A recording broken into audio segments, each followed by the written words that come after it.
welcome to another edition of the Steam Next Fest June 2023 Roguelike Demo Taster. Decided to go through the list to see what else caught my fancy and presumably determine my finances for the months to come.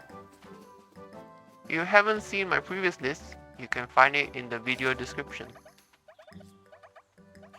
I give the games at least 30 minutes or so to try hook me with their demo. Who knows what will change come full release? Needs more to stand out. While simple isn't necessarily bad, I consider these games either being too derivative or not having some spark to draw in people who may have already played similar games. Geometry Arena 2. Choose your shape and fire away. Photo shoot is available to toggle on. The sequel it may be, I think the genre is now pretty saturated with games with similar mechanics. So if you haven't played the first game, I'm not sure what this has to draw you to it. Goobies. Another one of those in the niche Vampire Survivors is currently occupying. It's got a cute style and wide variety of upgrades to be sure. A little problem I found with it is that the visuals of defeating the enemies into globs makes it hard to tell if the other blobs on the screen are from dead goops or hostile ones. Yokai Art Survival. It's anime Plants vs Zombies. The randomness comes in equipment your yokai can equip, available in different qualities of course, and the skills you charge out over time to assist in beating back the parade. Other than that, it's pretty standard in my opinion. Interesting conceptually. These are titles that have things that draw me, or I can acknowledge seem quite fun, but it's not quite for me. Downtown Dealers. Can you build a town to hit the given objectives while getting dealt random cards to use with limited budget and space? If that tingles your grey cells, then this one could be for you.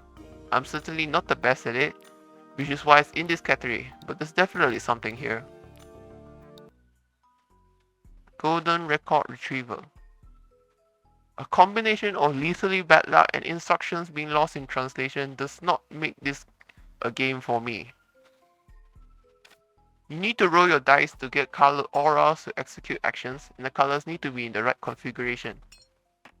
I actually flunked the tutorial because I ran out of resources trying to re-roll for said combos, but I wouldn't dismiss this game right away just because I'm terrible at it. Kanji Industry. If you like games like Factorial and similar, add a little randomness into your drive towards automation to get this game. I think this game has the potential for educational purposes.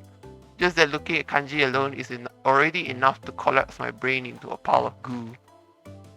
Prescience.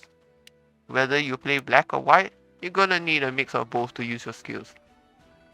Consume a set number of pieces to use them, otherwise if you don't draw the right amount of the colors you need, that's too bad for you. I got into a sad loop of getting slapped and whittled down by damage over time by the first boss myself. If only I could eat their pieces. Territory of Egg. Protect the big egg with smaller eggs, but you can't place your eggs willy-nilly. They can only be placed on certain tiles, forcing you to expand out. There's risk reward even after you kill a particular area's boss. You can choose to retreat to ensure you keep all the stuff you earn, or keep going into brave darkness and unlock new areas. Once again, I'd like to take this mid-roll to chill a little. If you find my subjective list interesting, consider tipping me on coffee so that I can buy these games for myself and support the devs. Link is in the description as well. Now, for the rest of the list. To look out for. Titles I have more interest in than those in the previous category basically. Never Ending Beyond. This is something I actually pegged as a personal pick, but for some reason I was getting motion sick, or at least some visual effects I was not having a good time with. Aside from my personal maladies though, this is a pretty neat game where, depending on your menagerie, you can have a wide variety of weapons and effects to take on the world, and they follow you around too. There's definitely a lot of runs you want to do to unlock the critters permanently and have them graze at your sanctuary, as well as have them as your starting gear for your future runs. It can potentially be incredibly grindy in that way due to the random nature and all, so that might be something to consider. Rook Cube Defense. This is yet another spin on the build your own map Roguelike tower defense. Carve out the path towards your cube and hope you can place your towers along the way, as the environment could potentially screw over the perfect placement. As you level up, you get to slap down more of the towers you've set in your loadout and upgrade them via passive buffs. Sliding swords. I don't know how big the 204 two-player overlap is with the roguelike genre, but this is the one for that niche of people. Resources and enemies will spawn the grid as you shunt yourself in the 4 cardinal directions, stacking buffs on yourself or making your enemies real sick. So, if you fail math, you die. Personal picks, the ones I prioritize to purchase.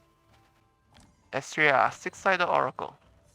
Considering I really love Dice Sword from the previous video, it's rather a no-brainer. I would highly consider this game. You need to purify the corruption, but your dice won't necessarily always have beneficial effects. You might have to apply more corruption to the enemies and thus trigger an overcorruption attack that occurs immediately. Alternatively, you have to get corrupted yourself. However, you do have multiple lives, so to speak, and getting corrupted grants you access to more skills depending on the level. It's about balancing the risk-reward phases, with this game giving you more control over the bad effects. Conclusion. Steam next 1st June 2023 will be on until 26 June Pacific time. Some of these games demos are for games that will be out somewhat soon, so if any of them interest you, you should definitely try them out. Until next time, thanks for watching.